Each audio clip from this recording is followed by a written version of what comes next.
pueden ver micrografías electrónicas, donde podemos diferenciar el liso del rugoso. Aquí está el rugoso, laminar, como nota, y aquí canalicular, el liso. Aquí también a la derecha, rugoso, estoy señalando con la manito, rugoso, canalicular, entre estos dos. Suelen ocupar espacios celulares diferentes. También vamos a ver que hay células donde no hay una marcada diferenciación de dónde está el liso y dónde está el rugoso, sino que pueden estar alternos. Bien diferentes en el caso de los hepatocitos. Ahí sí vemos localización bien marcada, diferencial. Se considera también que el retículo endoplasmático rugoso se continúa con las membranas de la envoltura nuclear, y eso ustedes lo pueden notar aquí. Hay una estructura muy parecida con las membranas que conforman la envoltura nuclear. Miren aquí.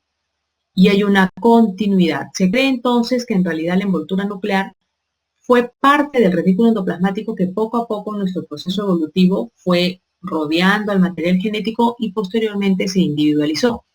Entre comillas, individualizado. Como pueden ver acá a la derecha, miren, estoy señalando una manito, hay una continuidad, como les decía, entre retículo y envoltura nuclear.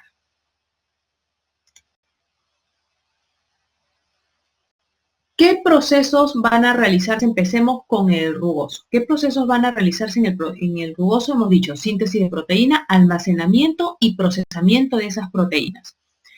Ustedes pueden ver aquí ya de forma adelantada cómo varios ribosomas se están uniendo a las membranas del retículo. Este es el retículo que está en celestito. En la parte interna del retículo sería esto que está acá abajo, este sector inferior, y estamos viendo cómo este ribosoma está vaciando la proteína hacia el interior. Por otro lado, vemos que acá hay un receptor del glúcido que se le va a anclar a esta proteína para convertirla en una glicoproteína.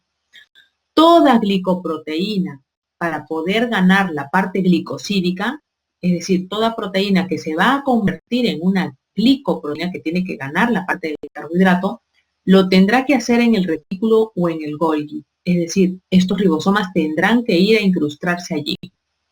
En cambio, toda proteína que no sea glicosilada nacerá en ribosomas libres. Eso es bueno destacar. También estamos viendo en esta gráfica más a la derecha cómo la proteína que está en moradito está interactuando con unas proteínas que se llaman chaperonas para adoptar un plegamiento particular.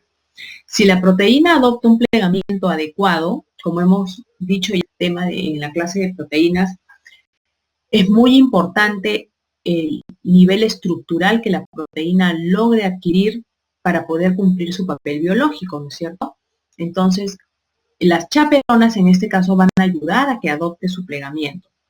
Si la proteína no se puede plegar, una podría ser porque la chaperona no se da abasto para poder plegar a tantas proteínas, o dos, otra situación podría ser que la proteína ha nacido anómala, es decir, le faltan algunos de sus aminoácidos que deberían permitir ciertos plegamientos, porque se acuerdan cómo vimos que para formar enlaces disulfuro, pues necesito que la proteína tenga aminoácidos azufrados, ¿no es cierto?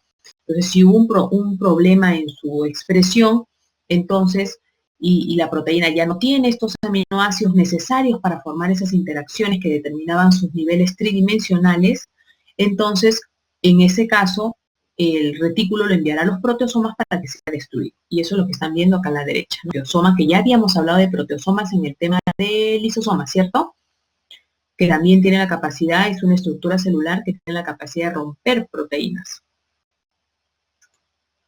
¿Cuáles son las modificaciones que se pueden realizar a nivel del retículo endoplasmático rugoso? Se va a dar la N-glicosilación. Cuando hablamos de glicosilación celular, hay que señalar que hay dos tipos, la N y la O.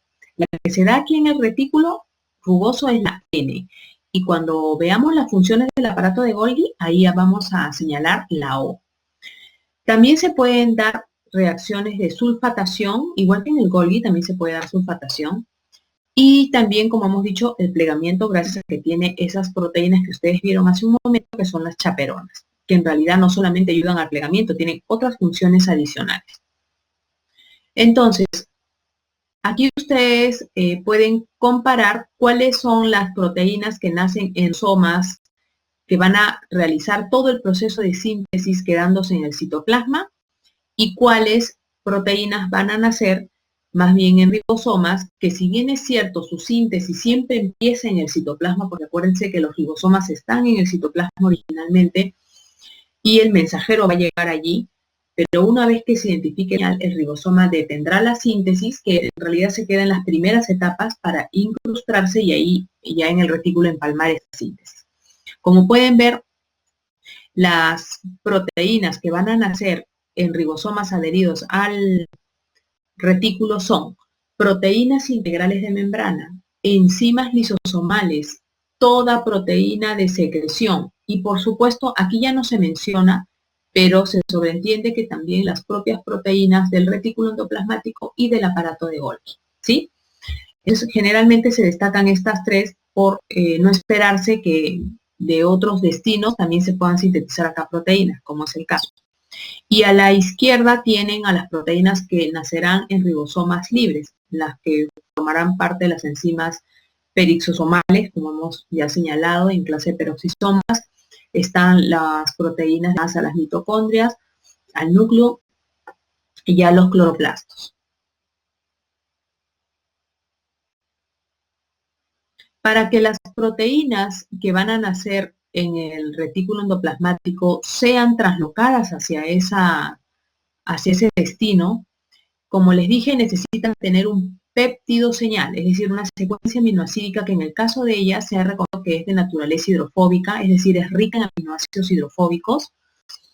Y además, como les decía, vamos a necesitar que dentro del lumen del retículo endoplasmático interactúen con las chaperonas para que adopten un plegamiento tal.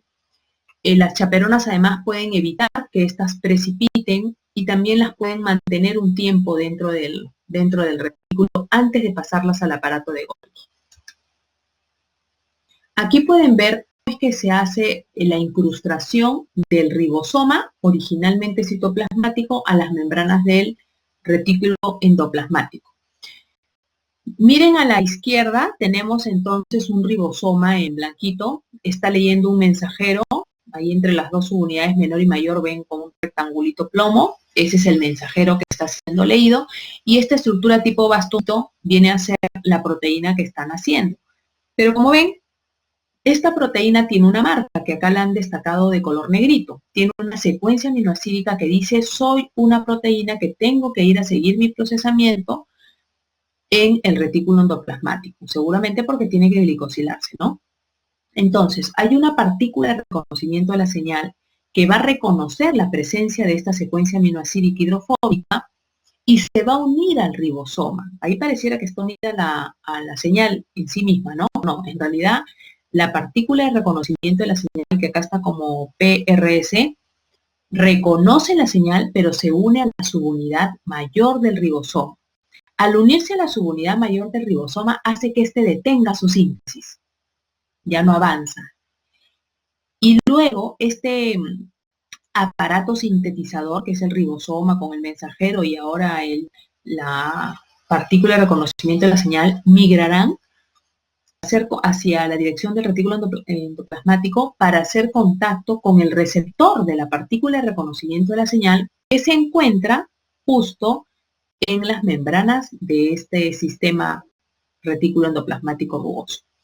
Ahí abajo pueden ver el receptor que tiene, lo voy a señalar, que tiene una forma adecuada para que se pueda embonar esta partícula de reconocimiento de la señal que está arrastrando consigo a todo el aparato sintetizador, ¿no? Me refiero al ribosoma con el mensajero y la proteína naciente.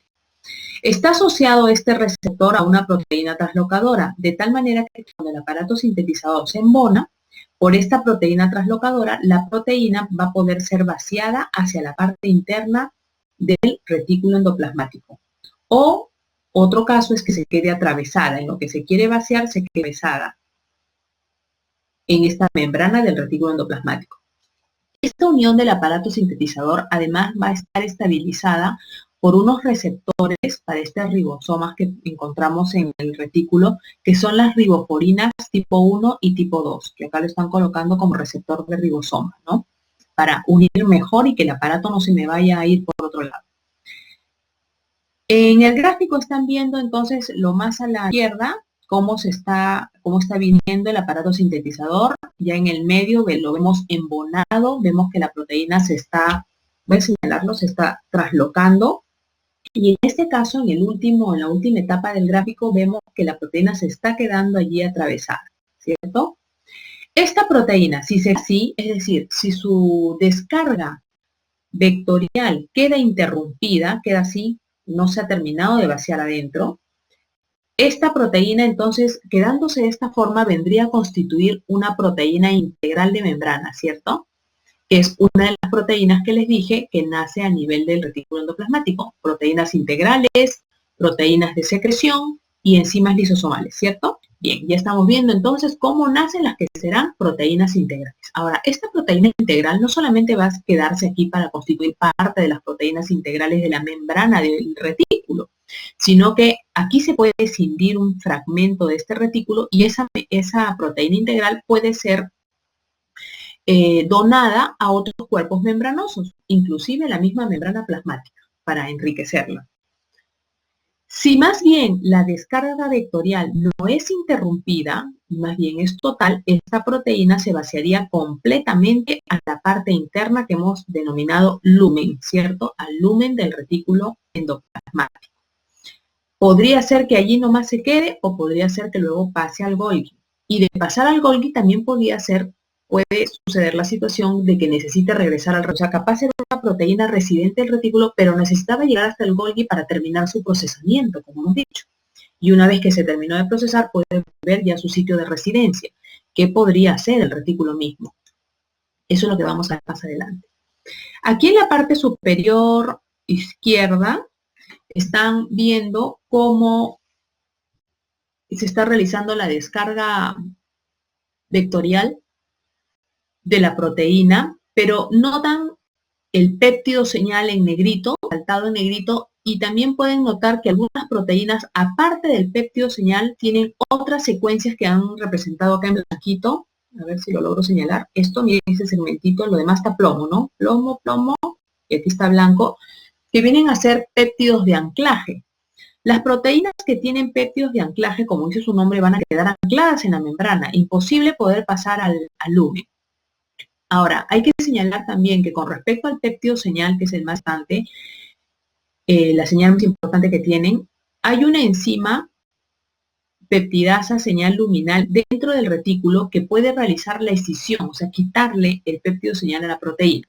Si la proteína pierde el péptido señal, podría ser volcada hacia el lumen, pero aquellas a las que no se le quite el péptido señal se quedarán como proteínas integrales de membrana, o sea, no podrán terminar de vaciarse al lumen del retículo endoplasmático. Ahora, en el caso de los péptidos de anclaje, si una proteína que ya tiene péptido señal encima tiene péptidos de anclaje, esto puede hacer que la proteína se quede atravesada en la membrana, pero con varios pasos. O sea, no solamente hay una sola porción atravesada, sino que varios otros de sus sectores también pueden quedarse atravesados. De tal manera que estaríamos viendo cómo se forman proteínas integrales multipaso, que creo que ya he hablado en otro tema al respecto de ellas, ¿cierto? Ahí están viendo abajo, miren, estas son proteínas monopaso, porque solamente tienen un solo paso atravesando la membrana del retículo, y acá estamos viendo una multipaso, con 7 pasos, típico de los receptores para las proteínas G, asociados a proteínas G. Notan también, por favor, aquí, que la proteína que va a ser traslocada puede ser traslocada en una orientación o invertida, ¿no? Porque acá veo extremo amino y acá su extremo carboxilo para esta primera proteína. Y en esta segunda estoy viendo el amino adentro en el lumen y el carboxilo en contacto con el citosol. Entonces se dan cuenta que la orientación del vaciado pudo ser al revés también, ¿no? Y más a la derecha están viendo que conforme se va vaciando la proteína por acción de las chaperonas, en este caso son las chaperonas VIP, unas muy comunes dentro del retículo, un subtipo muy común dentro del retículo, está adoptando un plegamiento tal. Necesitamos que la proteína adopte un plegamiento para que el retículo lo pueda enviar al Golgi. Si no la pudiera plegar, esa proteína nunca podría ser enviada al Golgi. Así que el plegamiento es un requisito para poder completar el proceso, ¿no? Para poder enviarla hacia el aparato de Golgi.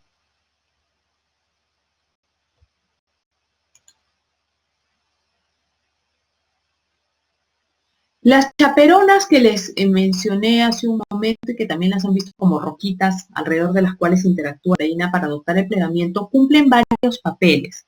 Son proteínas que no solamente las vamos a ver aquí dentro del retículo, sino también las podemos ver en el núcleo, donde haya toda proteína que plegar, ¿no? En el núcleo y en las mitocondrias también podemos encontrar chaperonas, pero claro, de otros subtipos. Las chaperonas cumplen, como les dije, varios papeles. Uno, que estamos destacando ya hace un buen rato, el plegamiento de las proteínas. Dos, evitan la precipitación, que me parece que también ya les mencioné. Y tres, pueden mantener a la proteína dentro del retículo hasta su momento adecuado, o sea, almacenarla hasta su momento que se requiera para pasar al Golgi. Bien, acá de ver entonces cómo nacieron proteínas integrales de membrana. Faltaría ver cómo nacen proteínas de secreción y cómo nacen enzimas lisosomales, ¿cierto? Muy bien, ya entendimos que aquellas proteínas que se han quedado atravesadas en la membrana porque no pierden el péptido señal y porque además algunas de ellas pueden tener otros péptidos, que serían los de anclaje, forman bajo esas características, ¿cierto? Aquellas otras proteínas a las que sí se le elimine el péptido señal, ese es un requisito, y dos, por supuesto, que no tengan péptidos de anclaje, porque sería el mismo problema, que se quedarían ahí atravesadas. Esas que no tengan péptido de anclaje y que se les quite el péptido señal, van a ser vaciadas a la parte interna del retículo. Sí van a poder vaciarse hacia el lumen. Entonces vamos a dividir a las proteínas en dos grupos. Las llamadas membranales o transmembrana, que son las que se quedan ahí como proteínas integrales de membrana, y las que sí se logran vaciar las vamos a llamar luminales o solubles. Bien, aquí en esta diapositiva están los otros dos destinos que les estaba mencionando, secreción y formación de lisosomas. Cuando hablamos de secreción, es bueno destacar o aclarar que podemos hablar de dos tipos de secreción. La secreción constitutiva y la secreción regular. La secreción constitutiva es la secreción que cualquier célula puede hacer, porque toda célula tiene la capacidad de liberar sustancias para enriquecer su matriz extracelular. Pero la secreción regulada, como ya su nombre nos indica, es una secreción, vamos a decir, más masiva, especializada, que se realiza solamente por aquellas células que forman parte de glándulas, ¿no? Que están especializadas en secreción y que será regulada, por supuesto, por una serie de mensajeros químicos. Ahí la célula no puede estar todo el tiempo secretando, las que son de este tipo, ¿no?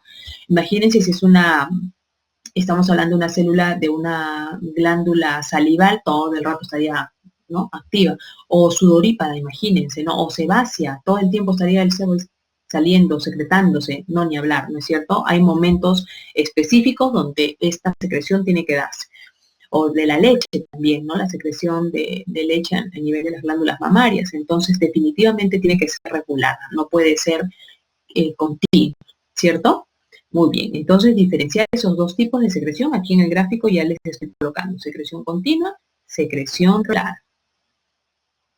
Y para el caso de la diferencia entre cómo vamos a ver que se distribuye el destino diferente de lo que son proteínas de secreción a lo que son enzimas lisosomales, hay una marca también para la dirección de las proteínas que corresponden a enzimas lisosomales. ¿Cuál es la marca? Uno o dos de sus manosas, que son algunos de los carbohidratos, son un tipo de carbohidrato que puede estar en la glicoproteína que se está formando aquí. Uno o dos manosas pueden marcarse con fosfato. Si tienen la marca de fosfato, esas serán destinadas a enzima lisosomal. Si no la poseen, entonces su destino que les queda solamente es ser proteína de secreción.